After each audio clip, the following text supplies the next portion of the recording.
Hey friends! Before the next episode, I wanted to share a bit more about my virtual recovery community called the Recovery Collective. For less than a cost of one therapy session per month, our members get access to workshops, group coaching with me, cook-alongs, yoga, recipes, meditations, and even a private Facebook community. It is seriously the most fun community in the eating disorder recovery world right now. If your eating disorder is making you feel isolated and alone, this place will lift your spirits and bring you the connection you're looking for. So I ask you to join all of us. Go to recoverycollective.mykajabi.com or you can check out the link in the show notes. I look forward to seeing you inside the collective and enjoy this next episode.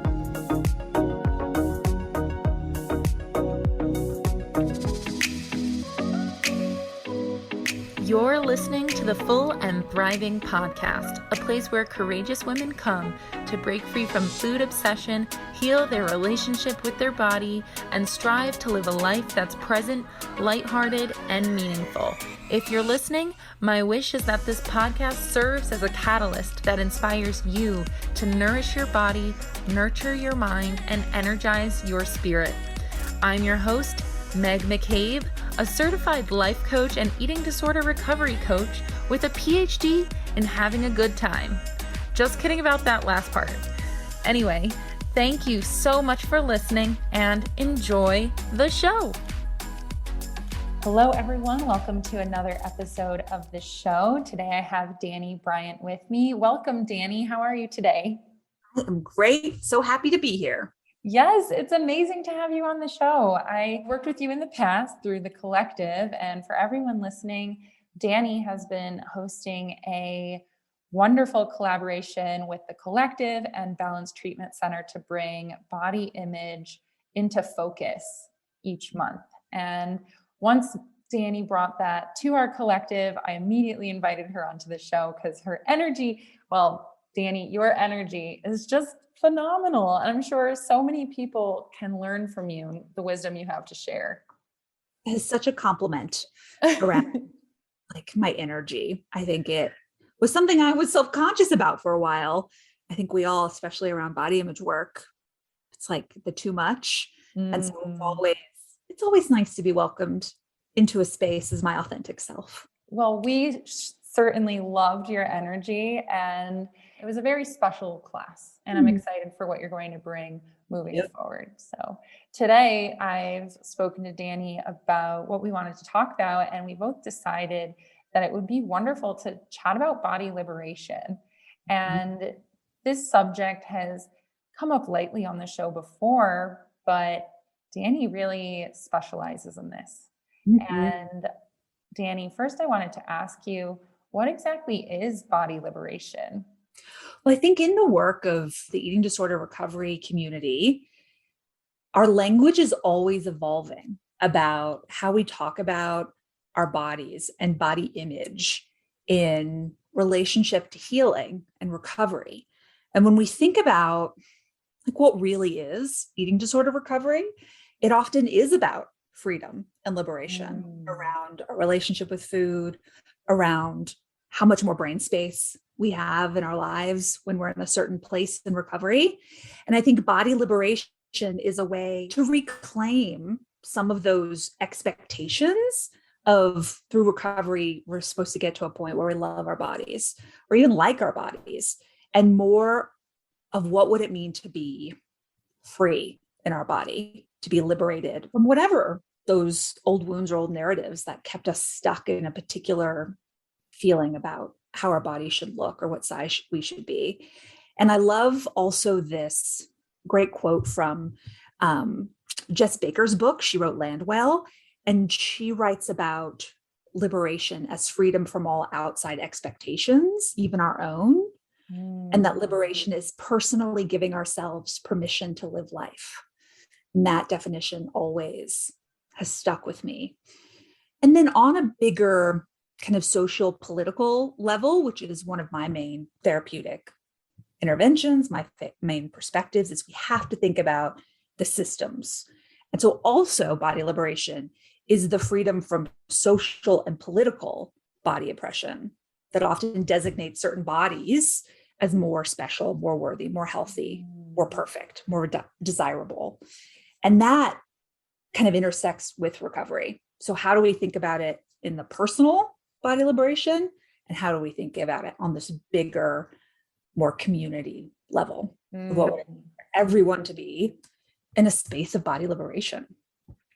That is so powerful. And I think, I know going through my recovery, I did not see my recovery through the lens of body liberation at all. I don't even think I noticed that it was coming from a place of oppression until I was so much older and started reading up on this. And by that, I mean, looking back at my own recovery, I can look at the beauty standards of diet culture and just feeling really forced into a box of fitting in to that, and the expectations of patriarchy and tailoring my appearance to fit the male gaze was actually a really big one for me as well. But I really didn't open my eyes to that even during my recovery. So I think it's really powerful when we can see what expectations are we putting on ourselves that the world has actually put on ourselves. How can we free ourselves from that? And then also seeing it on that macro level. Like when we work towards our own body liberation, we're also doing that inner work to help the whole feel more liberated and safe in their own bodies. Yeah.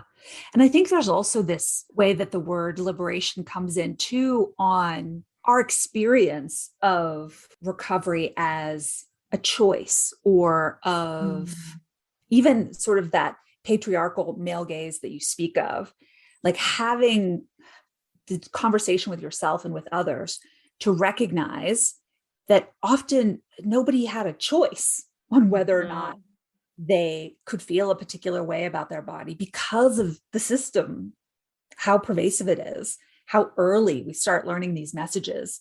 And I think so much what comes up in my work and my practice and my groups, and I'm sure in your community as well, of separating from all of the like self-blame and self-loathing of I did this to myself. I should have more control. I should have fixed this by now. And to liberate yourself from that narrative too, I think is a huge step in recovery. Body image work, right? That we actually don't have much control over what our body size is because of genetics, because of weight cycling, because of environments, of trauma, of all these things. And yet we take on so much over responsibility and accountability that I think body liberation as well is turning some of that outward and being angry at the system, being angry at white supremacy and the patriarchy and the different ways in which all of those things have affected our relationship with our body and food, which is really not fair. And I think once folks can kind of step into that idea, a lot of different possibilities open up. What could recovery be? What do I want my relationship with my body to be? Yeah. I think there's so many people in the recovery community who are extremely compassionate and they care about the well-being of others. So when we can frame their recovery as something that can also support the healing of others and the liberation of others, because when you're breaking away from the oppressive systems that keep you down and the expectations that keep you down, it's giving others permission to do the same. Yes. When I think one of our shared values is this value of community and how important groups of shared lived experience is as a part of the journey. And I think because eating disorders thrive in isolation and secrecy, so many people go years, decades without getting the support that they need. There's such a sense of loneliness and that this is only me and that's wrong and that's bad and I just need to fix it. That it's that whole community spirit of whether it's finding other people with a shared lived experience or doing this work, not just for you, but for others. I also think is such a powerful recovery tool.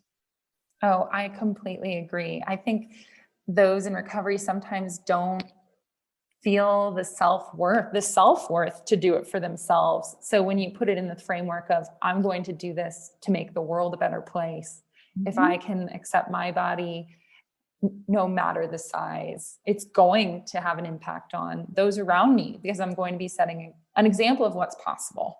Mm-hmm. Yeah, and it's really breaking cycles, whether they're intergenerational, whether some of the disordered family dynamics around food and body is like generations long, or just the family dynamic that's present now. But anybody, even listening to this podcast, is them showing up trying to break the cycle, trying to do things differently, or recognizing, this is not, something is not in alignment with what's best for me, or what's best for my family, or what I want for my children or my younger siblings or the world. I think where people are in their journey, it could be very macro or micro. Yeah. It can be helpful to think outside ourselves. Absolutely. Yeah. Thinking outside those family generations too can be really powerful. I use that in my own life, just being in my 30s and unmarried and all of that. And then I think back on my grandparents who kind of felt the pressure to get married like by 21 years old and my grandma had 8 kids and multiple miscarriages. And I think like in that framework of just me being able to exist in this place where I have freedom with the choices in life, people generations ago would have never had that. And so it's kind of my duty to embrace it and really, I don't know, take the opportunities maybe that weren't presented to my ancestors in the past. Yeah. And also kind of even liberating yourself from that narrative too, of what are we carrying that is actually not ours to carry, right? What shame or expectation is not really ours, but was inherited or passed on, that no wonder there's distress around it, or it feels like a struggle because it's not ours to carry. I have this really fun kind of story, an anecdote that happened this year where my mom came to visit in New York and she wanted to go to Ellis Island. Oh, wow. Her grandparents came in from Poland in like the late 1800s, early 1900s, right? When Ellis Island was like busy. Yeah. So I'd never been before. And I was like, all right, we'll go. I didn't put much meaning on it. And so we went and we found her grandparents' name on the wall, and then attached to like the system, like where you put someone's name in, are images. And an image came up of so it would be really just my great grandmother. So my grandfather's parents, my great grandmother's body is my body in the late 1800s on Ellis Island from Poland. Like there she was, and her fat body, it looked just like my mom's body and my aunt's bodies and my grandmother's bodies. It was a pretty powerful kind of representation of like, my body is exactly as it's supposed to be. It's a fat body, so society is like bad. But when I see my grandmother's body, I'm like, I had no choice.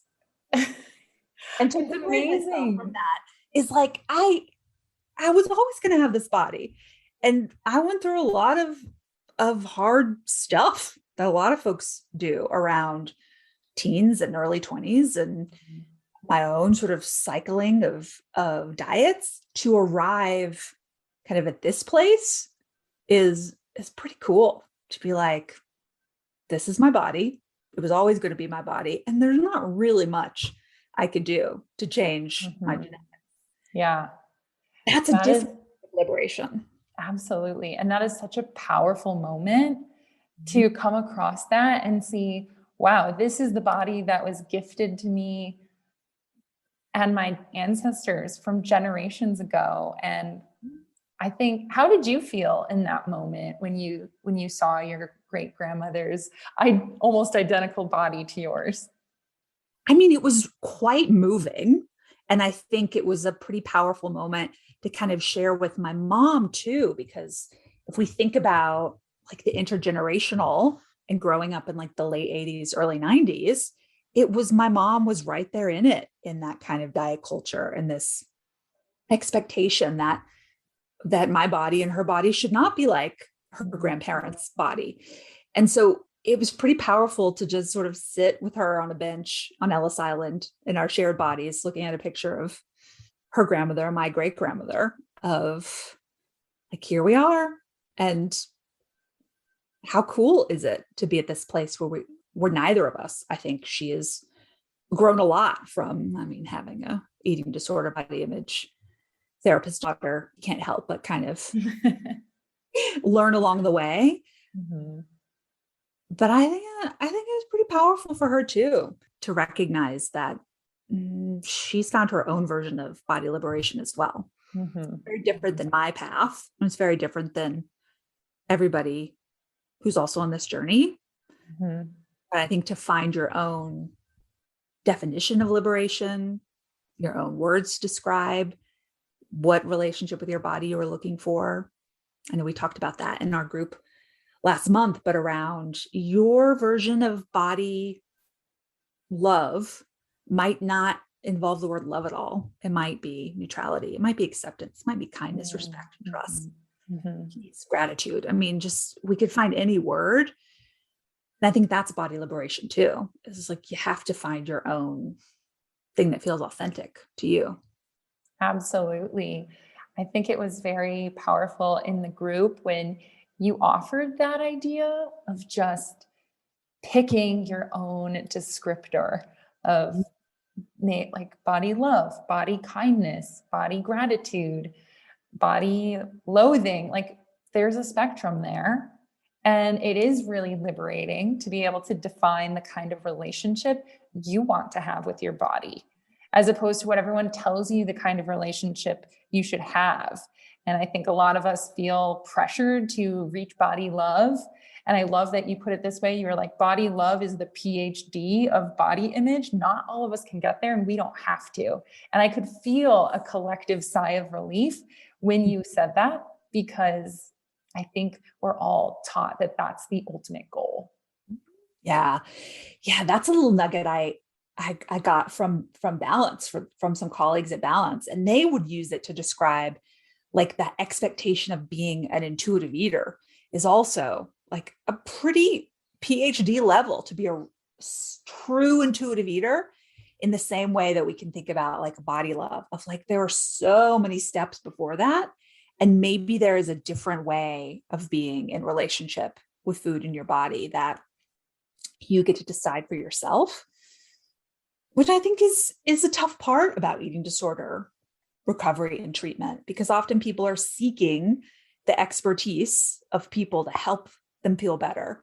And not everything fits for everybody. Mm-hmm. Not everybody's going to respond to certain levels of care or certain providers or certain theoretical orientations the same. Some people have, neurodiversity. People with ADHD, to tell them to just like listen to their body, kind of an unrealistic expectation. And yet a lot of times we're not always finding space to let people have that unique recovery experience. And I think that's another way to bring in just body liberation in terms of body autonomy, body choice around like what you need in your treatment and recovery is different too. Mm-hmm. Yeah. I just think opening up your world and recognizing you have the power to choose. You have the options, and we're typically prescribed, this is how you get from point A to point B.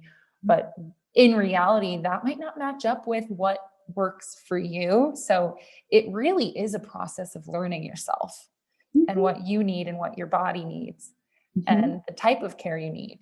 So I'm so glad you brought that up. Yeah. And just even to build on that, like it's needs. And then it's also around things like access and care and, socioeconomic needs and barriers, having children, having ailing parents, living in a rural community, being the only BIPOC or queer or trans individual in a treatment center or group is probably going to be less effective because of how much more that individual is carrying and holding beyond the shared experience of recovery. So I think it is in this way that liberation is also kind of trying to liberate the whole eating disorder recovery community and treatment centers and groups and providers on like, what else could we be doing to help the individual as opposed to. Yeah. It is so important to take an individualized process in your own healing journey. And it's difficult to get there, but it is part of liberation, just making those choices for yourself. Mm-hmm. I wanted to bring it back to a little bit of your story, actually, because now I'm intrigued hearing about the trip to Ellis Island and, your relationship with your mom and how diet culture impacted the two of you. What was it like for you to venture away from an eating disorder and into a place of body liberation? Well, I would say now, I guess it's only like 8-ish years ago. So it's only been about 8 years that I haven't been a professional theater artist. So my entire sort of childhood, adolescence, teenhood, college, 20s was all built around this like concept that I was going to be an actor and was an actor for many years. And then that evolved into more like playwright, director, things like that in my like mid 20s and early 30s. But that is a whole other level. Something I'm deeply passionate about is how performers are also just really given pretty disordered messages about bodies early on, right? Of who gets to be a performer, who gets to be on stage, who gets to be on TV, who is allowed to audition for things, who can play particular roles. And so what starts out as like a very precocious, eager, energetic child who loves to like sing and dance, to go the route of trying to make that professional, that gets disordered really quick. I went to summer camps for acting in theater where costume designers or directors would make comments about my body or would directly call out size differences amongst myself and my peers. I went away to kind of a boarding school for acting for high school for my senior year. And again, sort of being the only kind of fat kid in the cohort of 20, and just how often I was put in particular roles or a lot of pressure and expectation on if I want to get into a good acting school that I need to think about, like losing weight. So also my experience, I think, is so, if I really think about it, fascinating, because it's not like I just got it from the one kind of well-meaning family member. I got that message from teachers, coaches, directors, other family members, moms of friends who were theater kids. Like it just, I really got that message from every possible angle because it was rooted in like success and career and achievement. College, I would say, is where it was most disordered because it was like the precipice of profession. And so I don't know if do you know much about theater schools, like theater undergraduate school? Well, I lived in the theater dorm in my freshman year of college by coincidence. I was a communications major, but I was living among the theater kids, and that was definitely quite an experience. So I know a little. Yeah. So part of conservatory acting programs, and that's like the BFA. So that's like you go to college and almost all you do is you do theater classes and earn plays. So it's very intense. Yeah. And at the end of semester, they would have these things called panels where you would come and you would maybe sing a song and do a monologue, and it would be all your professors like in a row. They would give you feedback. And the feedback I would always get is, Dani, you're a very talented performer, but your body is too big. But we gotta get you down into a size. We gotta think about your future. And if you really want to be successful, you're very talented, but I just, I want what's best for you. I want you to be successful. Again, sort of coming at it from multiple people at once. it starts to feel true. It starts to feel like the only option. Mm-hmm. Starts to feel like, this is just normal. This is what happens. Like someone in a bigger body pays a lot of money to go to a private acting conservatory, and the main feedback is your body's too big. Like it sticks with me in a way that I'm pretty angry about it still, because of how much it affected my experience of college, my ability to focus and be present and make relationships or make connections or think about what I actually wanted in life. And so that's my main journey. I wish I could say after college, I found body liberation and HAES. It took a few more years, but it was actually through a therapist who I was working with around food and body image stuff, who said, you gotta write a play about this. You should write a play about it. And so I had a solo show, one woman show that I did around like fringe festivals in like the early aughts, I guess a little later. So like 2008, 2009. And from that, other peers, other friends would come up to me and say, your story is my story. Like hearing you talk about your struggle with diet culture in your body and it feeling so consuming, and led me to say, let's make more plays about this. And so I evolved into being a performer, into creating artistic work around food and body. And one of the last sort of big shows I did before going off to grad school was a show called Spanks You Very Much. And it was kind of a satire on Spanx. And I think we had like 46 folks in there. And it was like this big dance celebration about body liberation before I even had that language. And that has just been kind of my trajectory. Is I love thinking about creativity. I love thinking about performance and storytelling and narrative. And then authenticity I bring my lived experience into a lot of the work I do with clients, which is a little different than what we learn in school, of trying to be really boundaried and protective of our lived experience. But for me, I think about my journey and my body as like a really important tool to help my community, to help my clients, to help the folks I work with. So true.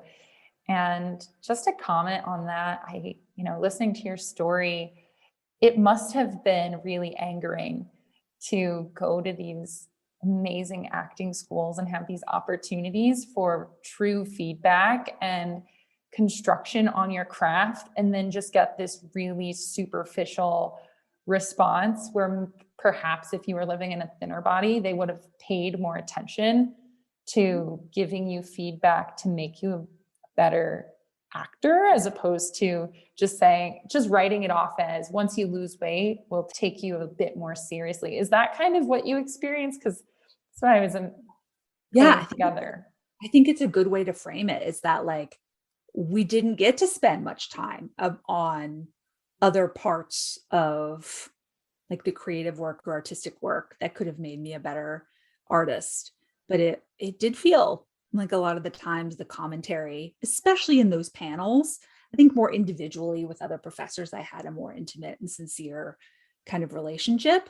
But it was more like when the whole gang gathered together and they're ready to give each performer feedback, like it often felt like mine was rooted in, you need to lose weight, or when, because of the peer pressure and the disorder, my body changed a lot by senior year. And so then the comments were, bravo, congrats, we're so proud of you. Wow. That also didn't feel good. Yeah, that's frustrating. No matter what I do, my body size was like the central part of my identity, which is, I think, what a lot of folks experience, of how in their family or their relationship or the work they do, it just becomes the focus, the topic of conversation, when it's really the least interesting thing about me. My body. So tell me about your journey to not just discovering body liberation. I know you didn't have the words for that for a long time. It sounds like you were able to get creative and create art around body liberation. And in that process, was that how you started to kind of heal yourself? Yeah, I think so. I mean, I think it's also comes back to like that being in community. I think why I love group therapy so much is because there is an echo of like the ensemble connection of being in a play together or being in a rehearsal room, or this shared experience of everyone kind of coming together around something that they really care about. I think it was through the different projects or the different folks who would come in and bring their own lived experience that you can't help but hear about just the common narratives, and to keep saying, oh, this is not just about us. This is like a bigger thing. So I think my route actually was through like the patriarchal feminist journey of how that kind of centralized a lot of my experience of the male gaze and of expectations of desirability and sex and beauty. And then Haze and body liberation, those terms, and being a Haze provider and being really passionate about sort of systems and social justice work, that really came as my evolution as a therapist. Because also in graduate schools, we don't learn much about eating disorders. And certainly we're not talking much about size and body justice. It's even then, it was something I had to seek out, or I had a mentor who was a professor who's also an eating disorder drama therapist who is very sort of Haze informed and engaged in body liberation. And that's kind of how I chose my program, as I followed a person whose shared beliefs and values and interests were mine. But even within that, it wasn't until being a balance, and balance gave me a lot of autonomy over the groups I ran and the work I did. They were really supportive in terms of like letting me do my own thing. And I think from there, I could just feel like the power of talking about these things with both fat clients and non-fat clients. I think it's an important thing to reckon with for everybody in recovery who are in small bodies, to think about like how embracing body liberation and fat liberation, again, for others, even if that's not something that they identify with, will actually support their own healing, their own recovery.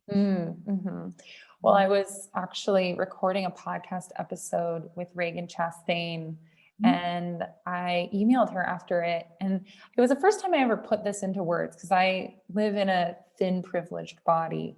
And the reason why I get so excited talking to fat activists and body liberation folks is because I find that narrative is so important even for me, because it makes me feel safe if my body were to ever change, if I were to ever live in a larger size body. And in that sense, it makes me feel safe and potentially prevent from ever relapsing. Like if my body were to change, I've been filling my mind with fat liberation, body liberation, education for a while now. So I would have the tools to be able to appreciate my body at any size.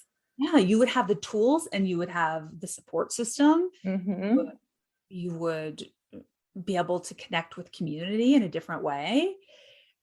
And I think it is so important too, because I think for a lot of folks, a hard thing to reckon with is how much of the eating disorder narrative, even in more of a pop culture, as opposed to the individual, is really rooted around a fear of a changing body, of a fat body, right? So to kind of think about how there's still a narrative sometimes that comes up in providers who maybe don't identify as Haze, that's like, oh, don't worry, we won't let you get, right? Oh, don't worry, like if your body changes, we'll figure something else out, as opposed to, yeah, your body might change and being fat is fine. It's actually great. Lots of people in fat bodies are living their best, happiest lives.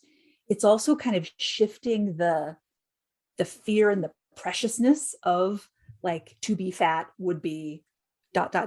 because there's such a mythology around it in the personal, in the more systemic, yes, fat people are treated poorly, are not hired for jobs, or discriminated against. But on the personal level, a lot of fat people are really happy in who they are, but we don't often hear those stories, hear those narratives.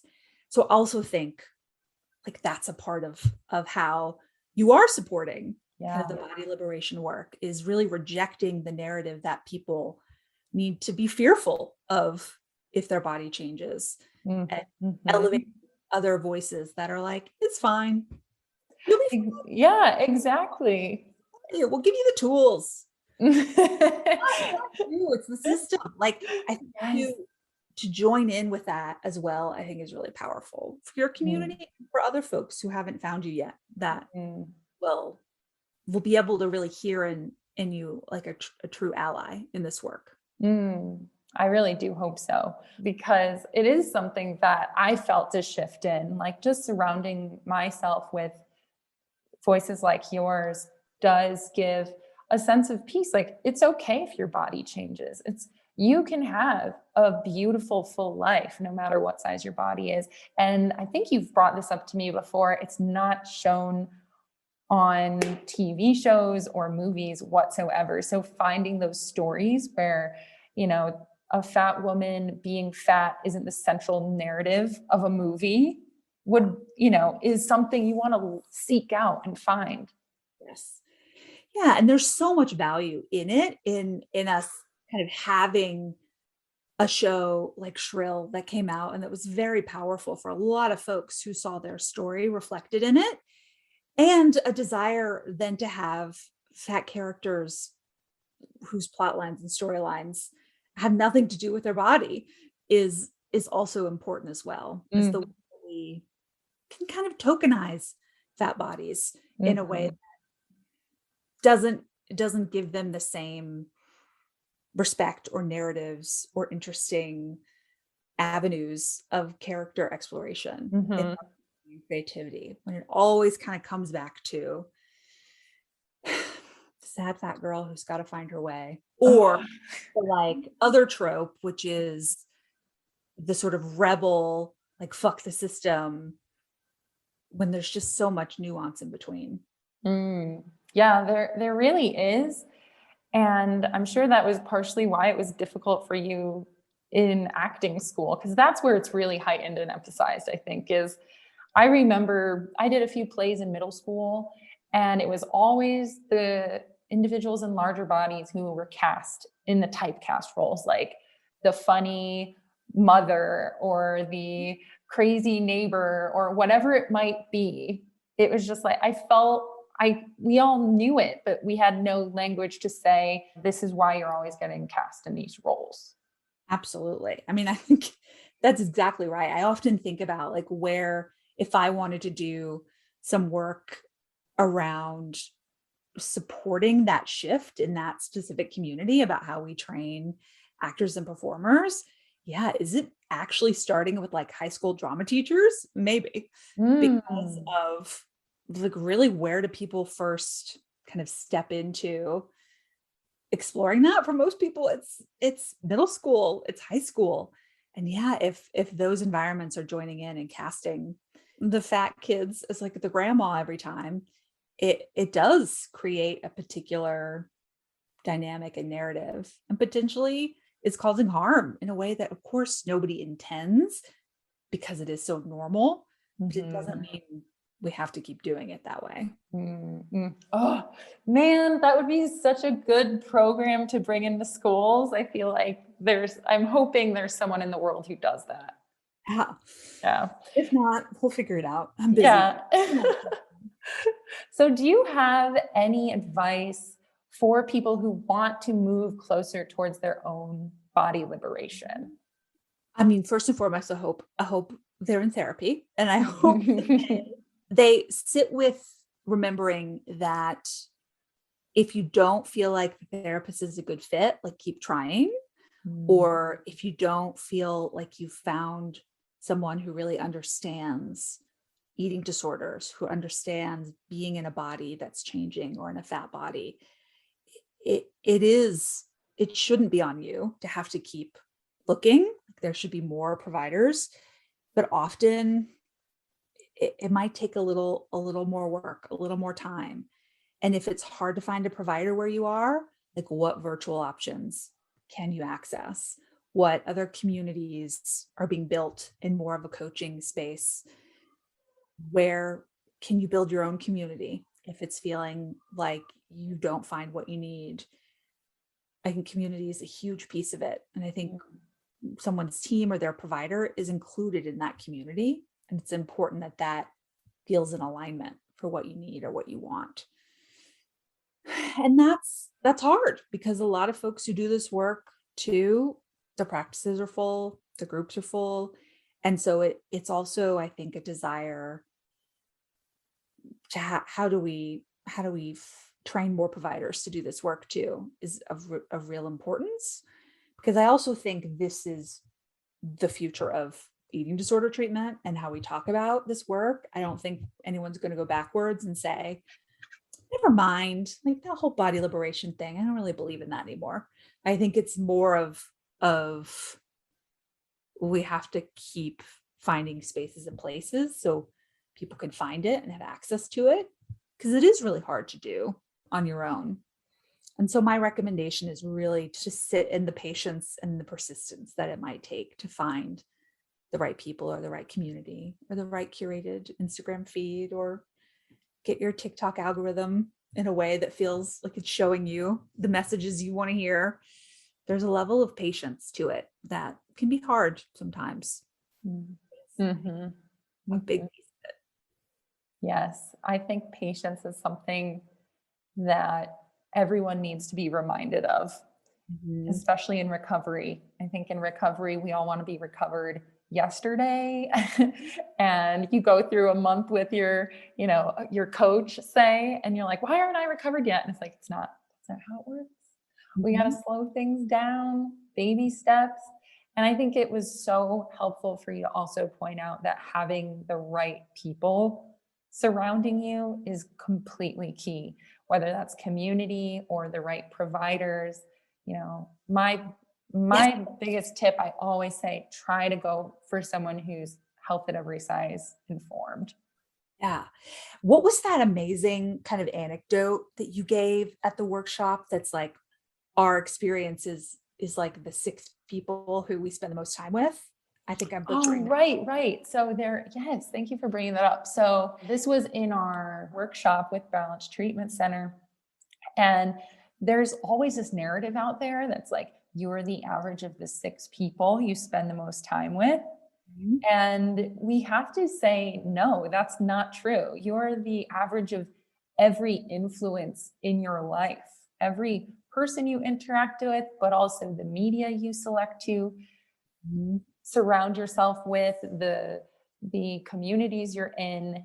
And that's really who you're the average of. So you have the power to curate the right environments for yourself and to leave the ones that are hurting you or are harmful to you.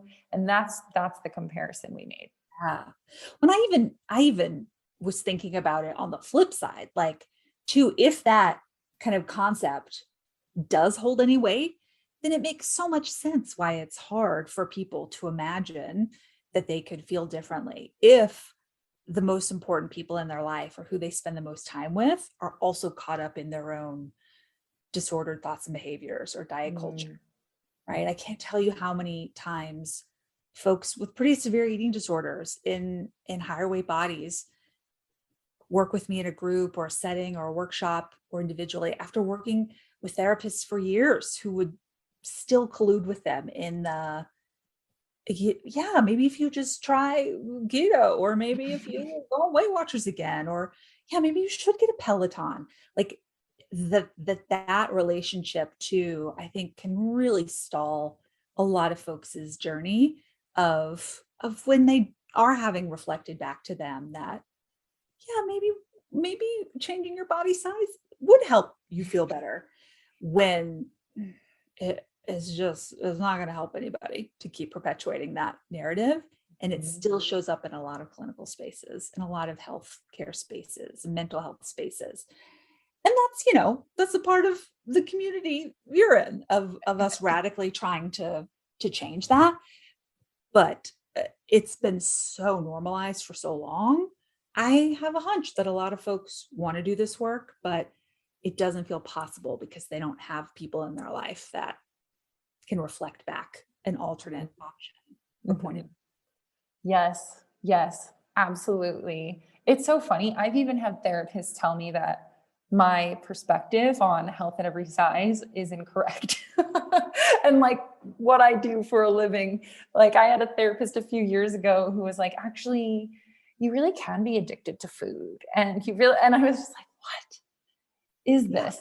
And I wasn't in therapy for that reason. So I had the space to really say, I'm not going to go there with her. And I ended up not staying with that therapist. But I really do find that it's kind of like the secret handshake is just looking for the Hays informed care provider. Like if they truly understand what health at every size is, that's going to be at least a step in the right direction to surrounding yourself with people who do have that influence on you.